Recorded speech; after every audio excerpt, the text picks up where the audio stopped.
There is a tiredness that no vacation can cure, a heaviness that follows you even after a full night of sleep. You wake up already exhausted, not from the day ahead, but from something deeper, something that lives inside the bones of your spirit.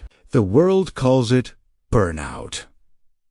Some call it depression, but those words do not reach the real place, because this exhaustion is not of the body and not of the mind. It is of the soul, and your soul was never designed to carry what the world has placed upon it. Jesus knew this state. He walked among people who were collapsing under weights they could not name, and in the language he spoke, Aramaic, there was a word he used precisely for moments like this. Not a prayer, not a command, a frequency, a sound that traveled directly into the part of you that is tired of being tired. That word is shlama, and by the time this video ends, you will understand not just what it means, but what it activates inside you. There is a conversation that almost never happens, not in hospitals, not in therapist offices, and certainly not in most churches. It is the conversation about spiritual exhaustion, not emotional fatigue, not physical depletion. Spiritual exhaustion is something categorically different, and Jesus understood it with a precision that the modern world has yet to fully recover. When Jesus moved through the crowds of Galilee and Judea, he was surrounded by people who were not simply poor or sick. They were spiritually drained. They had carried the weight of religious law, social shame, generational trauma, and a deep disconnection from their own divine origin. Their exhaustion had a specific texture.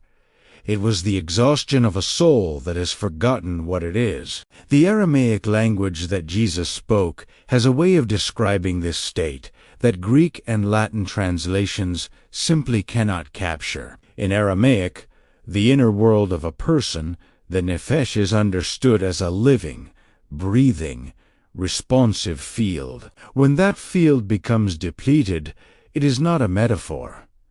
It is a real condition with real spiritual consequences. This kind of exhaustion does not announce itself clearly. It arrives as a persistent feeling of meaninglessness, as the inability to feel genuinely joyful, even during good moments, as a disconnection from prayer, from nature, from the people you love. You are present in your life, but something essential inside you has gone quiet. Jesus did not treat this condition with advice. He did not offer lists of things to fix. He spoke. He used sound. He used frequency. And the Aramaic word at the center of this teaching was not chosen accidentally. It was chosen because it carries within its very sound structure the vibrational pattern of wholeness, returning to what has been fragmented. In the next chapter, we will go directly into the origin of shlama, where it appears, what it means in its fullness, and why Jesus placed it at the center of his most intimate teachings. The word shlama does not translate simply as peace. That translation, while common, reduces something vast into something barely manageable. In Aramaic, shlama carries a field of meaning that encompasses wholeness, completion, restoration, and the return of everything that belongs to you. When Jesus said shlama to his disciples, as he did repeatedly, in greetings, in healings, and in departures, he was not offering a social courtesy. He was transmitting a state. He was, in effect, saying, "Let everything that has been scattered in you return to its place. Let everything that has been taken from you be restored. Let the wholeness that is your original nature reassert itself now."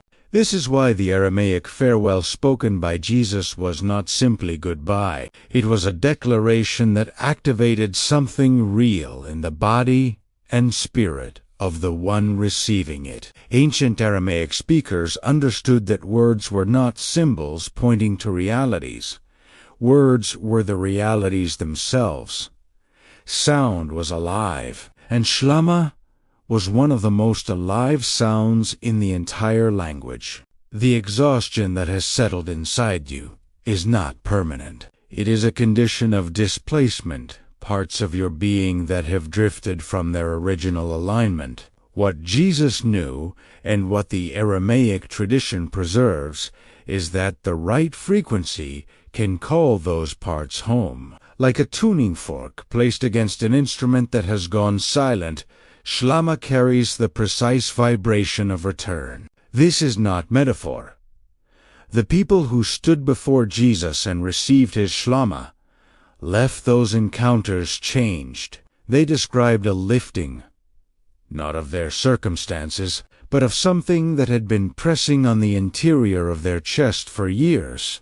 The words of Jesus in Aramaic open different pathways back to divine alignment. Each one represents a frequency capable of restoring something fragmented in human consciousness. Understanding these frequencies is the first step, but mastering their vibration in your daily life is where the true miracle happens. Aramaic words carry a sound dimension that is deeply vibrational, and some of these pronunciations may reach your ear slightly differently, depending on how they are rendered. To help you embody each frequency with precision, I created a collection of 5 sacred study guides, each one dedicated to a specific Aramaic declaration and its practice. Inside, you'll find the correct pronunciation, guided meditations, and daily activation rituals. The link is pinned in the comments. Your deeper transformation begins there. To understand what Jesus truly meant when he spoke shlama, it is necessary to understand how he saw the human being. Jesus did not see people as broken.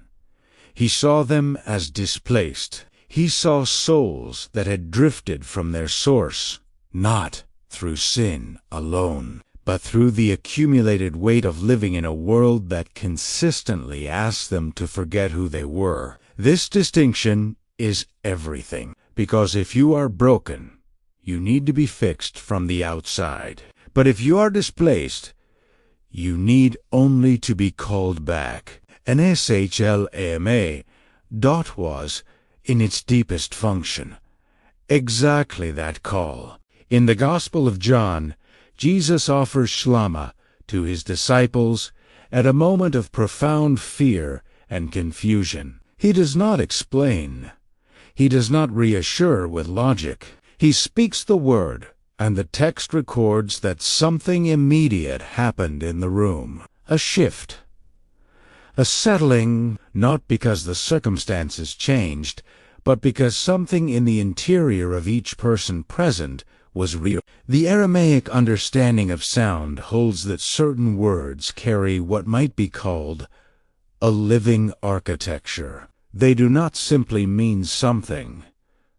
They do something. Shlama, in its original pronunciation, creates a vibration in the chest cavity, in the bread, and in the space between thoughts. When Jesus spoke it, he was activating a frequency that the body of the listener already recognized at its deepest level. Your body knows shlama. Your soul knew it before your mind did. The exhaustion you feel is, in part, the result of having gone too long without hearing it, without receiving it, without speaking it over yourself the way Jesus always intended. If something in you is shifting as you receive this teaching, trust that movement. It is your original nature recognizing itself. The 5 sacred study guides were designed to walk beside you as that remembrance deepens, layer by layer, word by word, frequency by frequency. Each guide carries the full context of these sacred declarations, their sound, their meaning, and their power to dissolve what no longer belongs to you. The link is pinned in the comments. Your return to wholeness has a next step. There are 3 distinct levels on which H operates, and Jesus addressed all 3 when he incorporated this word into his ministry. The first is the level of the mind.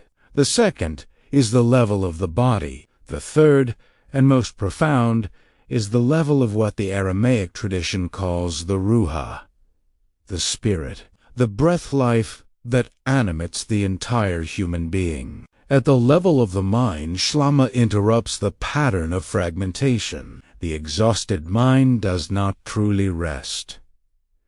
It loops, it replays the same fears, the same regrets, the same unresolved conversations. It consumes enormous energy, maintaining these loops, leaving the person feeling depleted even without physical exertion. Shlama, when spoken with genuine intention, functions as a signal strong enough to pause the loop and introduce a different possibility. At the level of the body, the sound structure of Shlama confirms what Jesus demonstrated through his healing. The pronunciation, particularly the final syllable, which resonates in the lower chest, creates a physical vibration that corresponds to states of deep rest.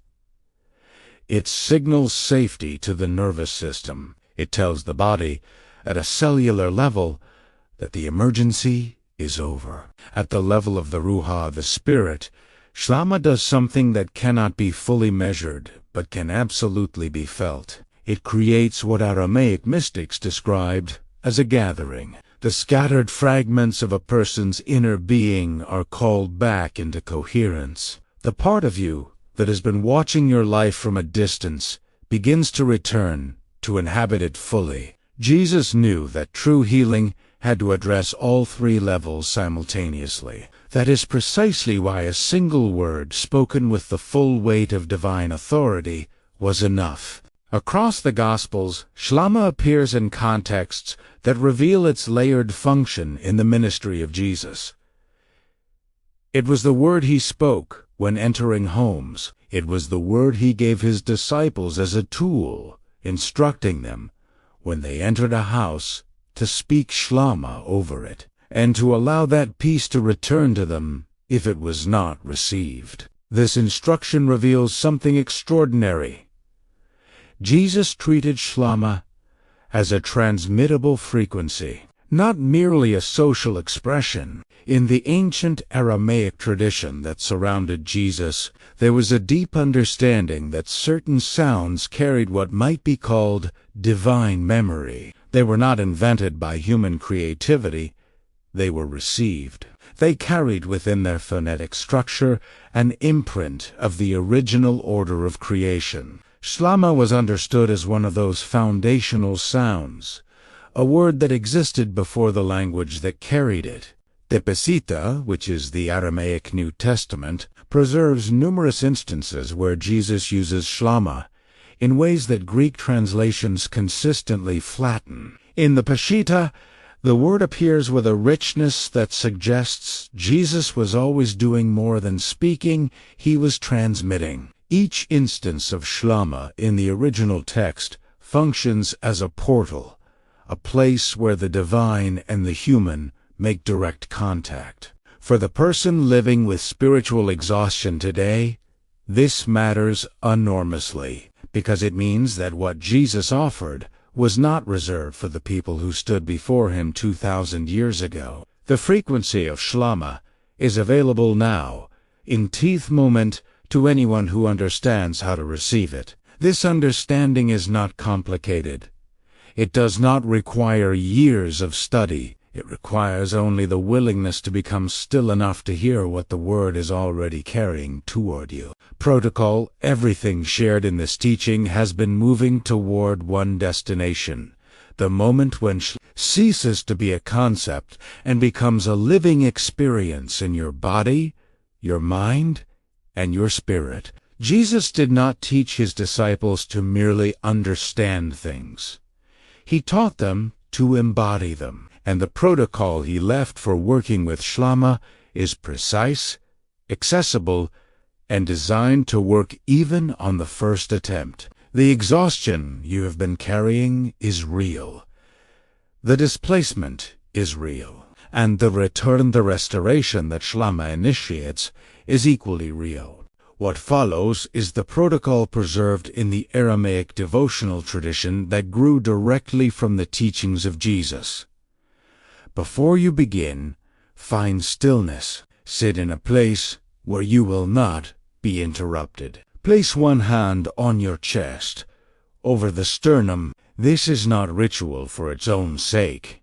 It is a way of directing your attention to the precise location where Shlama resonates most deeply in the body. Take 3 slow breaths. On the third exhale, allow your shoulders to lower. Allow your jaw to release. You are preparing the vessel before the frequency enters. Now speak the word, Shlama. Say it slowly, Shlama. Feel the first syllable. Open the upper chest. Feel the second syllable settle into the lower chest, like something returning home. Do not rush. Italiano, let the vibration complete itself before you move. Speak Sh Elia Ma'eth 3 times in this manner. On the third repetition, hold the silence that follows. Do not fill Italiano. That silence is not empty. It is the response. It is the gathering. It is the scattered parts of you beginning to return. This protocol can be practiced at any time, but Jesus taught his disciples to use it, especially in 2 moments. At the threshold of waking, before the world enters, and at the threshold of sleep, as a way of sealing the day and releasing what no longer belongs to you. You were not meant to carry this weight. Shlama has always known the way back.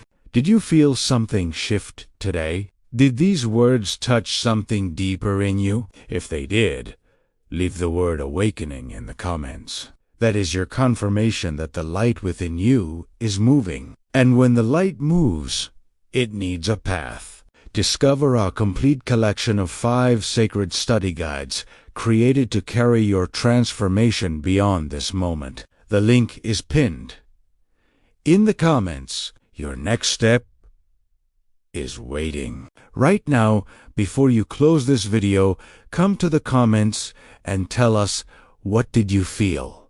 What shifted? We read every single response. And if this teaching found you today, subscribe to this channel. Every week, we go deeper into the ancient frequency codes that were always meant to be yours.